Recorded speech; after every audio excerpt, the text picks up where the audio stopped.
book reading session. We will start our book reading with our worship and obeisances to the deities of the Shishadripuram temple. Baldeva Prabhu ki jai, Subhadra Maharani ki jai, Lord Jagannath ki jai, Gaur Nitai ki jai, Panch Tattva ki jai, Lord Parashurama ki jai, Lord Vamandev ki jai, Guru Parampara ki jai, Srila Prabhupada ki jai, Srila Gurudev ki jai. We'll say our prayers.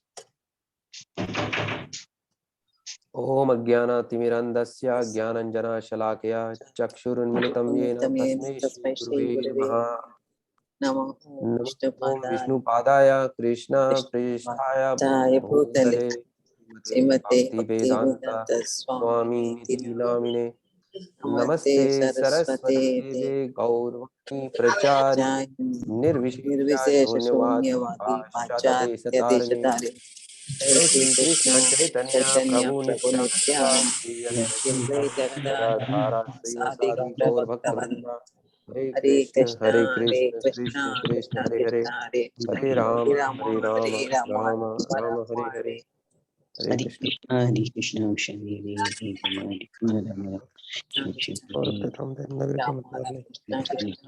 Hare Krishna, Hare Krishna. Hare Krishna devotees. So we are still in chapter 2, titled Contents of the Gita Summarized, and today we will be reading Shloka 2.56, 56th Shloka of the 2nd chapter.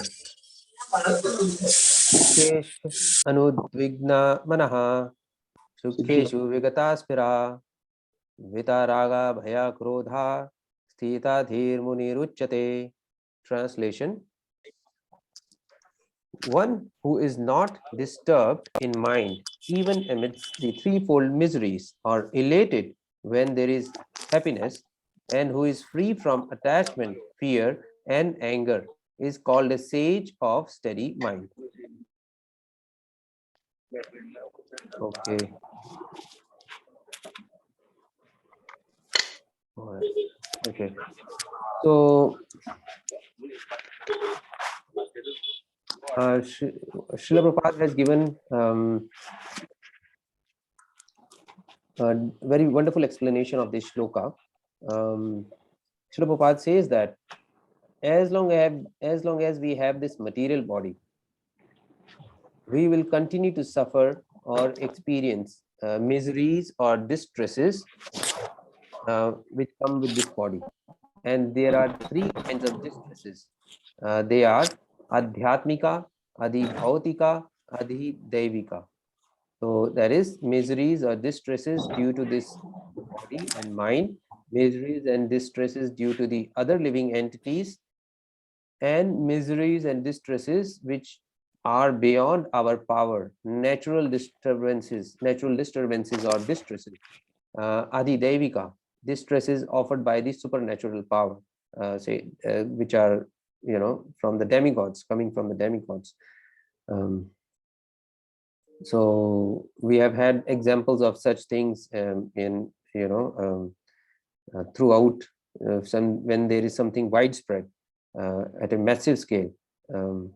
There are distresses, for example, volcanic eruptions and so on, earthquakes and all those things. So a lot of people experience miseries and distresses collectively at the same time.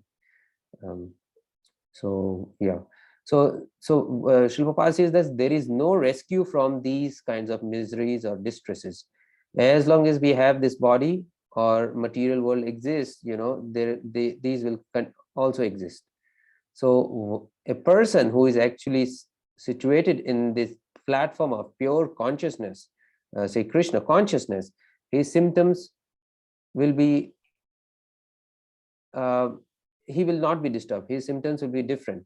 That Dukheshva Anudvigna Manaha, he is not disturbed by these three kinds of miseries. That person who is on the pure Krishna conscious platform or pure consciousness platform.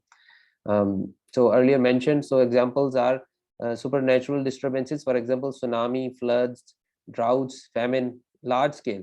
It could be a small city, country, or continent, or at a very large scale. So these natural disturbances, they will come all of a sudden. There is flood, there is heavy rainfall, and there is famine.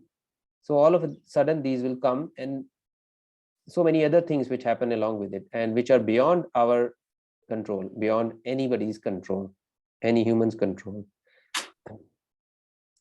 So disturbances offered by other living entities.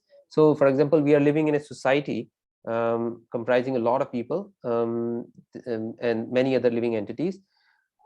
So even man and animal part of the society, and there is possibility of miseries due to other living entities, so because of their behavior upon us, right? And besides that, due to our bodily construction, the way the body is, sometimes we have some kind of mental agony or some kind of body related agony. So there are so many things which come with this body. So a person who's actually situated on the platform of pure Krishna consciousness or pure consciousness, he is not disturbed by all these kinds of miseries or disturbances. So that is the symptom of such a person, a Krishna conscious person, a pure person in pure consciousness. So these are the symptoms. He's not disturbed. So when we are situated in pure consciousness platform, so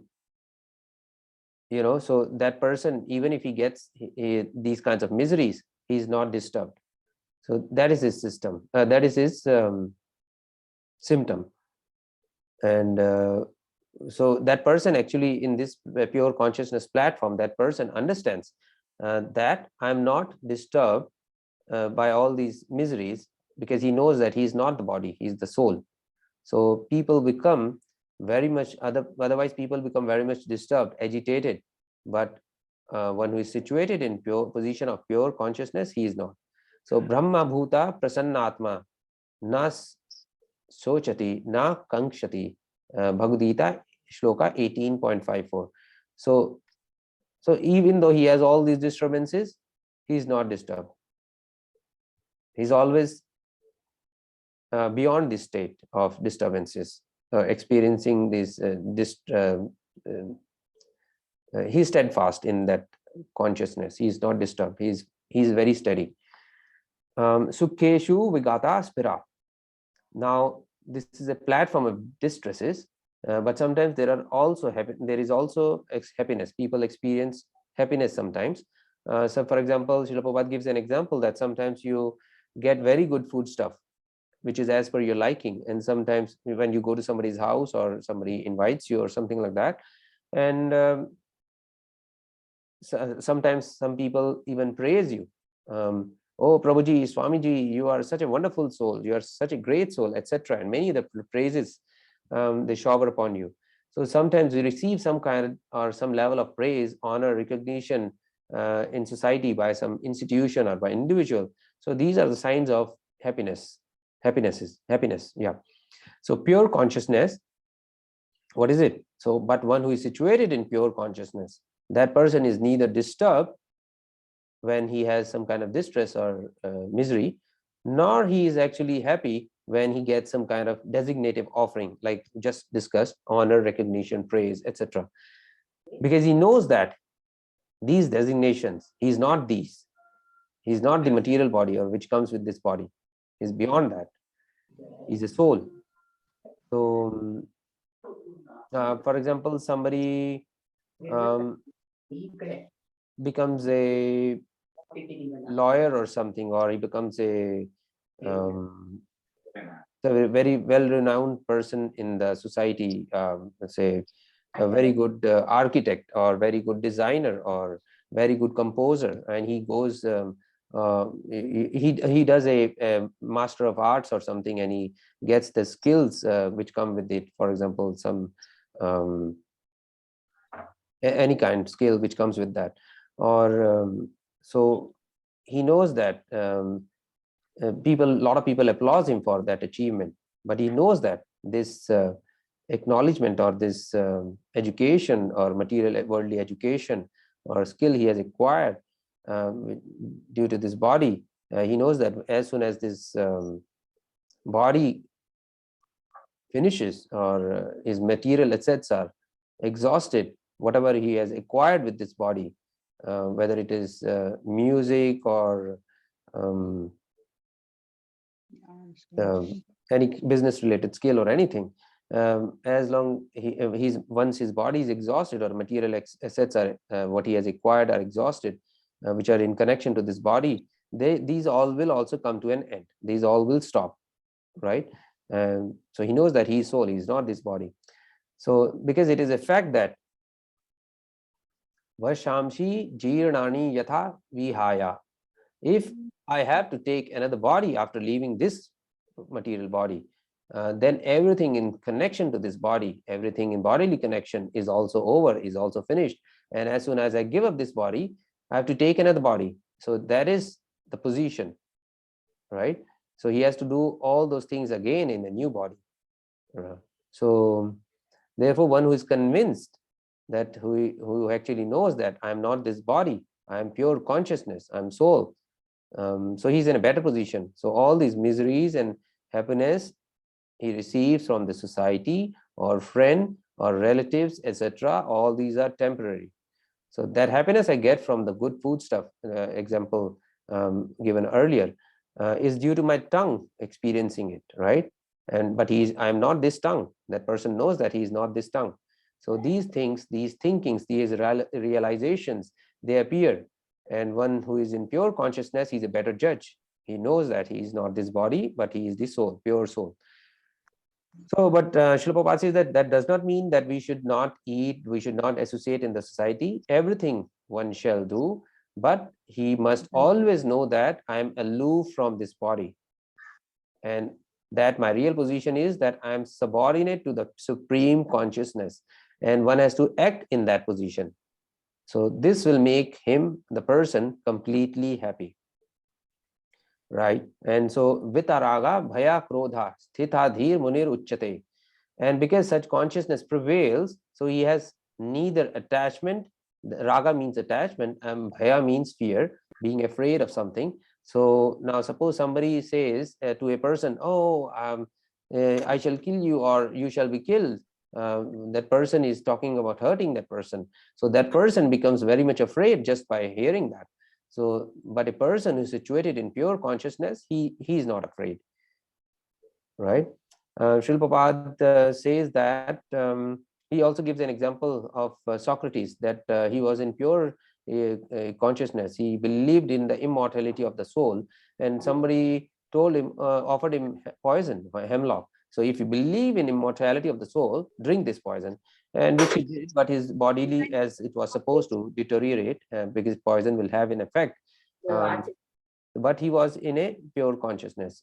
He believed in immortality. So he was in a pure consciousness platform. He was not afraid. So Srila Prabhupada says that as long as you have this bodily conception of life, there will be state of fearfulness proportionately. But as you move from bodily conception to pure consciousness, your fearfulness also deteriorates. It reduces, it decreases proportionately.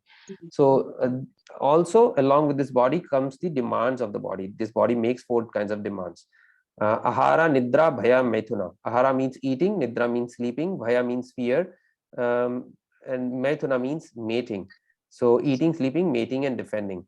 But one who is free from this conception and its demands related to this body, his eating, his sleeping, his fear, his sex desire, mating will automatically decrease. That is the situation of pure consciousness. So that person, Sthita Dhir Munir Uchyate. So that person whose mind is situated, fixed in pure consciousness, he is not affected even by the greatest allurements. He is called a sage of steady mind. So conclusion, one who is fixed in Krishna consciousness has neither attachment nor detachment, because his entire life is dedicated to the service of the Supreme Lord. To his entire life is dedicated in Krishna consciousness to the service of the Supreme Lord, Lord Krishna. So consequently, he has nothing to be angry of or be afraid of. And whenever he makes any attempts, whether he is successful or unsuccessful, he is not deterred by those.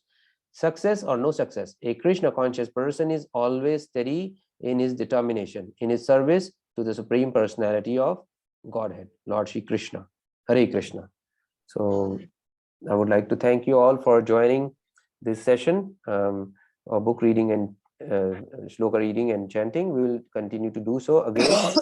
We meet again. Hare Krishna. Hare Krishna, Prabhuji. Hare Krishna.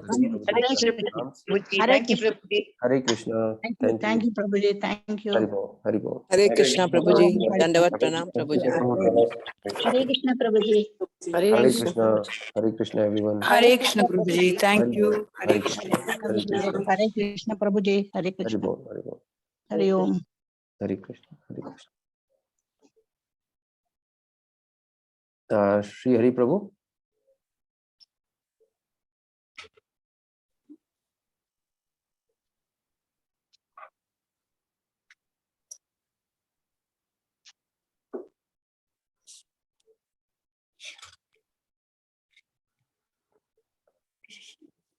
Hare Krishna, Shri Hari Prabhu. All right.